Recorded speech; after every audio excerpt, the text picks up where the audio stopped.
Agora, vamos ver o Two-Way Data Binding.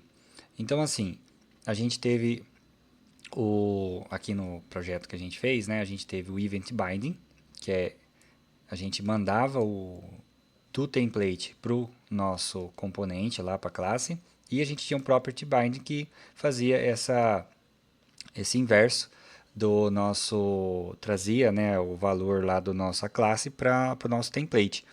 E se eu quero que isso aconteça como uma via de mão dupla, que fique que nem a gente tem aqui no desenho, né? Quando eu atualizar aqui, ele transfere para cá, e quando houver alguma mudança aqui, seja retornado para cá. Se a gente ver, a gente já estava fazendo aqui em duas etapas, né? Essa atualização, mas agora eu quero usar esse recurso do Two-Way Data Binding para fazer isso. Se a gente ver até aqui, para dar uma limpada aqui, vou começar a mexer um pouquinho no código. Ó, eu vou tirar esse aqui, né? Vou dar uma limpada aqui. E aqui também esses dois aqui, eu só vou dar um Enter aqui para a gente ver o seguinte, ó. Aqui a gente tinha um Property Binding, que no caso era esse cara aqui. E a gente também tinha um Event Binding, que era aqui, vamos colocar em formato de desenho aqui, ó, né? Tipo, esse outro aqui. Então, eu vou juntar os dois. Para eu fazer o Two-Way Data Bind, eu vou juntar esses dois aqui em um só. Né? Até inclusive essa simbologia aqui o pessoal chama de banana box, né? Que é uma caixa, como se fosse uma caixinha de banana aqui dentro. Então é uma forma de eles se referirem a esse momento de aplicar essa funcionalidade. Aí, aqui a gente vai usar uma diretiva, nós vamos estudar várias diretivas, nós vamos estudar sobre diretivas mais ao longo do curso. E aqui a gente vai ter aqui, por exemplo, a diretiva para a gente colocar o Two-Way Data Bind vai ser o ND Model, né? E aí, o que a gente vai colocar aqui? A gente vai colocar o nome da propriedade que a gente quer que fique nessa situação, que seja atualizada desses dois lados. Então vamos usar ali a nossa propriedade nome que a gente tem lá na nossa classe. Aí esse aqui a gente vai tirar, não vai ter necessidade de deixar eles, eu só deixei eles aqui enquanto a gente montava para vocês verem que parece que esse aqui juntou com esse, né? Olhando a simbologia aqui do colchete e do parênteses, né? Então eu vou tirar aqui. E então assim, já é uma primeira atualização que a gente está fazendo para entrar com esse recurso. E outra coisa que a gente precisa fazer aqui, né? Vamos atualizar o botão aqui. Vamos tirar aqui também essa parte do clique, vamos tirar a passagem de parâmetro aqui, não vamos passar por enquanto. E aqui o disable pode deixar, né?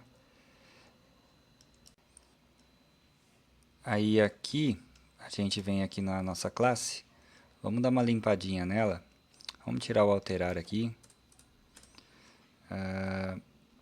Deixa eu ver aqui. No adicionar não vai mais passar parâmetro. Vamos tirar aqui por enquanto. Deixa eu ver. Beleza. Aí aqui o nome inserido. Acho que a gente pode. Vamos comentar por enquanto aqui. Isso aqui. E vamos colocar aqui só nome. Deixar só nome aqui. E com isso, o que a gente pode fazer? Aqui, para dar uma mexida, a gente pode, sei lá, colocar aqui, vamos ver, o nome. A gente pode colocar o Baker aqui e colocar ele mais, colocar aqui um número. E aí a gente pode colocar um número começando com 0 aqui. E a gente pode colocar um número, toda vez que chamar aqui, a gente faz um número, deixa eu dar uma espaço, ponto número, ser incrementado, aí a gente soma ali na frente. Beleza, aí agora o que falta é pro Two-Way Data Binding funcionar é a gente colocar aqui no app module, a gente importar o Forms Module. E aí a gente vai colocar ele bem aqui, forms module. E se eu fizer aqui o import, ele vem do Angular Forms aqui, já vem automático aqui, ó, né? Com isso vai funcionar aqui, vai parar de acusar erro aqui para mim, né? Aí vamos dar uma olhadinha no que a gente fez.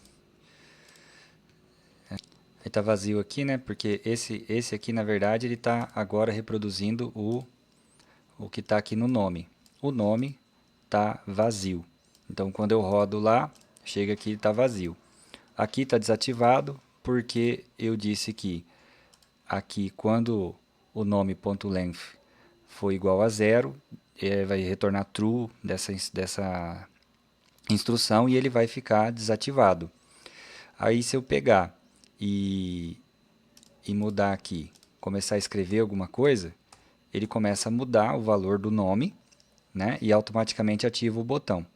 Quando eu clico no botão, né, ele vai chamar aqui o adicionar e vai entregar e vai executar o fluxo do adicionar. O que tem no fluxo do adicionar aqui? Ele pega o número, soma mais um, então passa a valer 1, e concatena com a palavra Backer, né? Então, se eu fizer o teste aqui, ó, ele coloca Backer aqui. Aí eu clico de novo, 2, 3, porque toda vez que eu vou chamando adicionar, ele vai somando um valor ali. Uma lógica bem besta, nada a ver, só para a gente ver a ação desse botão, né?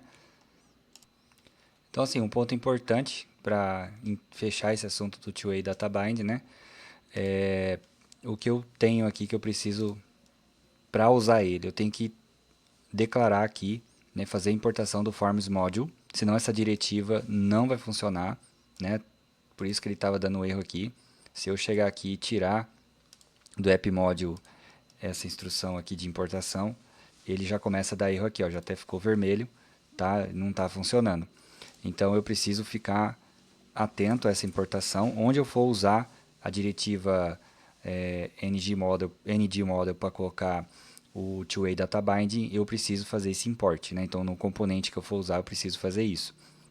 E aí eu tenho que fazer a importação aqui do forms module, né?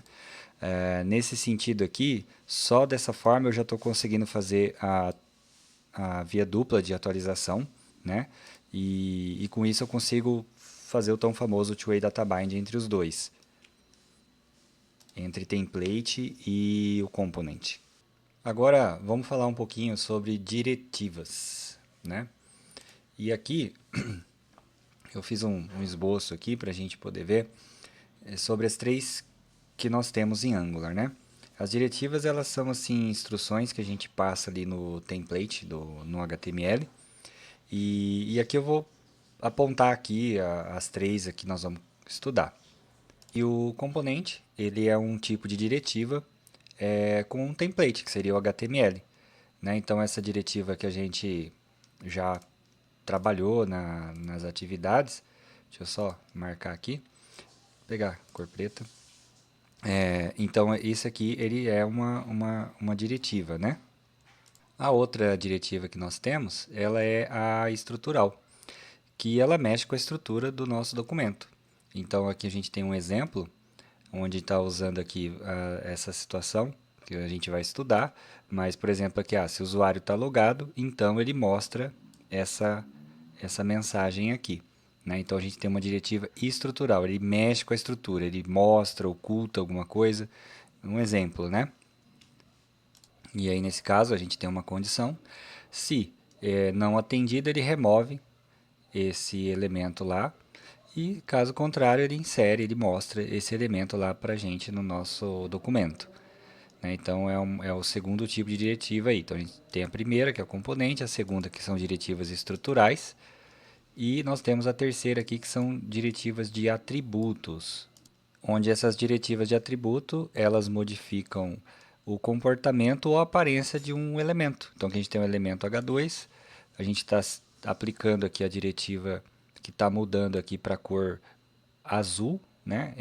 Esse conteúdo aqui do H2. Então a gente está usando uma diretiva de atributo, a gente está mexendo com atributo. A gente estudou que as tags têm os atributos que definem valores, modificam elas. Então aqui a gente está mexendo com atributo de cor do H2 nesse momento aqui. Então, como diferença, por exemplo, esse aqui mexe com a estrutura, esse mexe com a aparência.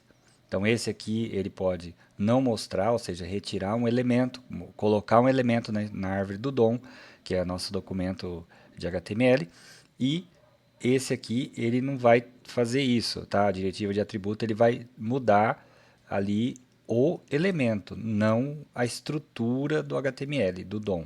E isso pode se estender a comportamentos também. Então é isso, com isso a gente entende um pouquinho aí o que são diretivas e quando a gente for colocar na prática mesmo, a gente vai conseguir visualizar. A gente já entendeu essa, né? E agora a gente vai conhecer essas outras aqui nas próximas aulas.